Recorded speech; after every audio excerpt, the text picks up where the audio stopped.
గుంటూరు నగరంతో పాటు జిల్లా వ్యాప్తంగా విష జ్వరాలు ప్రబలుతున్నాయి. నగరంతో పాటు జిల్లాలో ప్రధాన ప్రాంతాల్లో డెంగ్యూ కేసులు నిర్ధారణ అయ్యాయి. గుంటూరు నగరంలోని తురకపాలెంలో విష జ్వరాల కేసులు అధికంగా నమోదయ్యాయి. నగరంలో ఏ ఇంట్లో చూసినా జ్వరం బాధితులే కనిపిస్తున్నారు. 10 రోజుల నుంచి జ్వరాల తీవ్రత పెరుగుతున్నాయి. చిన్నపిల్లలు మొదలుకొని పెద్దవారి వరకు వివిధ రకాల జ్వరాలతో ఆసుపత్రులకు క్యూ కడుతున్నారు. అదే అదునుగా ప్రైవేట్ ఆసుపత్రుల రోగుల జేబులకు చిల్లులు పెడుతున్నారు. సాధారణ జ్వరమైనా సరే 1/2 డజన్ పరీక్షలు చేయిస్తున్నారు. కొన్ని ఆసుపత్రులు అయితే ప్లేట్లెట్స్ తగ్గాయంటూ హాస్పిటల్ అడ్మిట్ చేసుకుని అందిన కాడికి దోచుకుంటున్నారు.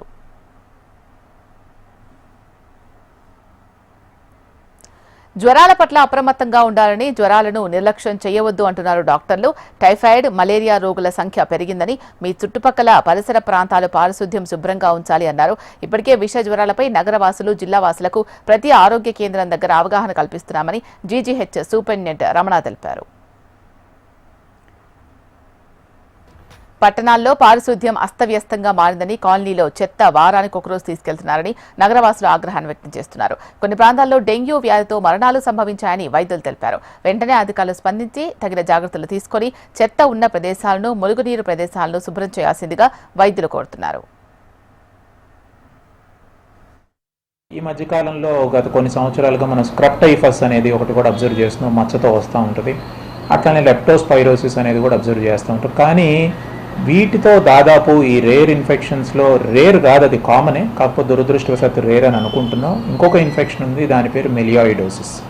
మెలియాయిడోసిస్ అనేది బర్కోల్డేరియా సూడోమాలి అనే ఆర్గనిజం, అనే బ్యాక్టీరియా ద్వారా వస్తుంది.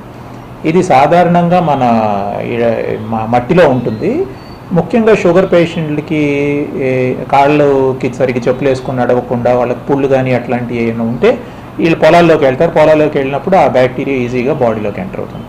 ఇది బాడీలోకి ఎంటర్ అయిన తర్వాత దీని లక్షణాలు చాలా జబ్బుల్ని పోలి ఉంటాయి.